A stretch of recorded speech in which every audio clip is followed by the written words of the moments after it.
Karibu tena ndugu mzalishaji kwenye channel ya Current Farm Channel nzuri kabisa ambayo inakusaidia wewe kuweza kutatua changamoto ambazo zinakuathiri kwenye aina ya uzalishaji ambao unafanya, lakini pia inakusaidia kujifunza masuala mbalimbali kuhusiana na ufugaji. Ukija kwenye masuala mazima ya kilimo, inakusaidia sana kuweza kujua jinsi gani ambavyo unaweza kutatua changamoto ambazo huenda zinakuathiri na mwisho wa siku uweze kupiga hatua kwenye aina ya uzalishaji ambao unafanya. Na leo ningependa nishare na wewe kitu muhimu sana, na ndicho kitu ambacho kinawafanya wazalishaji wengi hasa kwenye zao la nyanya washinde kufanya vizuri kwa sababu ya kuwepo kwa shida mbalimbali ambazo huenda hata wewe unazipitia kwenye zao lako la nyanya. Wengi wanasema kwamba nyanya usipoifanyia uangalifu wa hali ya juu inaweza kukusababisha usipate matokeo, na wakati huo huo ukawa umetumia gharama kubwa sana. Na kama wewe ni mzalishaji ambaye umekaa kwa muda mrefu kwenye zao la nyanya, unalima nyanya, utakuwa ni shahidi kwamba ukikosea baadhi ya vitu vidogo sana kwenye zao la nyanya zinaweza kusababisha wewe usipate matokeo ambayo yanatakiwa. Na hii nyanya unayoiona hii ni nyanya ambayo imelimwa kipindi cha masika, na hapa ilipo ina muda wa miezi miwili mpaka kufika hapa. Tayari zishaanza matunda na tayari zipo kwenye hatua ya mwisho kabisa ya kukomaa zianze kuiva. Kitu cha msingi sana ambacho napenda ni kuambie ndugu mtazamaji na wewe ambao upo kwenye zao la nyanya ni kwamba moja ya shida kubwa ambayo inakuja kuleta changamoto kwenye uzalishaji wa nyanya ni kwenye kipindi cha masika, na wengi wanakimbia sana kilimo cha nyanya, wanakimbia kwa sababu wanaamini kwamba hakitawaletea matokeo ambayo wanayahitaji. Lakini nikutoe hofu kwamba ukiamua kufanya kilimo cha nyanya kwa jinsi ambavyo inatakiwa na kwa utaratibu ambao unatakiwa, utaweza kupata mafanikio makubwa zaidi, kwa sababu wengi wanachokosea kwenye zao la nyanya ni kutokuzingatia swala zima la mbegu ambayo wanatakiwa waitumie.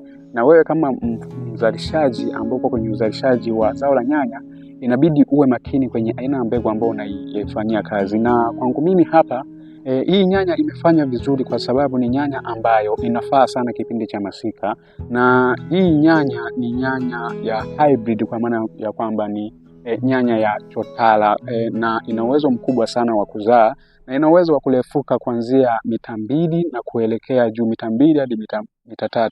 Na hii kwa jina lake inaitwa TO 135. Na kwa upande wa kutumia dawa, hii nyanya haijatumia dawa nyingi kivile kama aina zingine za nyanya. Wakulima wengi ambao wanalima nyanya wanashindwa kufanya vizuri kwa sababu wanajikuta wametumia gharama kubwa kwenye upande wa kununua mbegu ambayo sio sahihi wakati wa masika. Na wewe kama mkulima ambaye una uzoefu mkubwa, inawezekana ukawa ni shahidi kabisa kwamba ni mara ngapi umetumia mbegu ambayo ulinunua kwa gharama kubwa, lakini mwisho wa siku ikashindwa kufanya vizuri. Na kuna baadhi ya mbegu ambazo huwa zinafanya vizuri sana wakati wa masika, lakini kuna mbegu ambazo zinafanya vizuri wakati wa kiangazi. Na wewe kama mkulima, yote hayo inabidi uyafahamu ili kusudi uepuke hasara ambazo zinaweza zikakusababisha usipate faida kabisa. Lakini kitu kingine kwenye masuala mazima ya kutumia dawa, hasa dawa za ukungu wakati wa masika, zipo dawa ambazo unaweza kuzitumia wakati wa masika zikafanya vizuri kabisa, lakini pia zipo dawa za ukungu zile zile ukizitumia wakati wa masika zinakuletea changamoto. Kwa mfano, dawa za ukungu za unga sio nzuri sana kwenye kukuwezesha kutibu changamoto ya ukungu, lakini dawa za maji ndizo zinafanya vizuri zaidi kwenye kukusaidia kuweza kutatua changamoto ya ukungu. Kwa mfano, mimi shambani kwangu hapa dawa ambayo naitumia ya ukungu ni dawa ya Riconil ambayo ni ya maji na inafanya vizuri sana. Ndio maana unaona hata hali ya ukungu hauleti madhara zaidi kwenye ukuaji wa matunda pamoja na ukuaji wa mmea mzima. Kwa hiyo jambo la msingi kabisa ambalo unaweza ukalifanya wewe mzalishaji, hasa mkulima ambaye unatamani ufanye kilimo chako kiwe na matokeo zaidi, ni kuhakikisha mbegu ambayo unaichagua inaendana na wakati ambao unataka uilime, lakini pia ni kuhakikisha dawa ambazo unatakiwa uzitumie ni dawa sahihi ili kurahisisha ukuaji wa zao lako ambalo unalizalisha. Lakini pia jambo jingine ni kwamba kama unapitia changamoto kwenye zao lako la nyanya, hakikisha unaangalia kwanza nature ya eneo lako lilivyokaa, lakini pia unaangalia mbegu ambazo unaitumia, lakini pia unaangalia aina ya dawa ambazo unazitumia, huenda ndizo ambazo zinaleta madhara zaidi kwenye eneo lako la uzalishaji ambao unalifanyia kazi.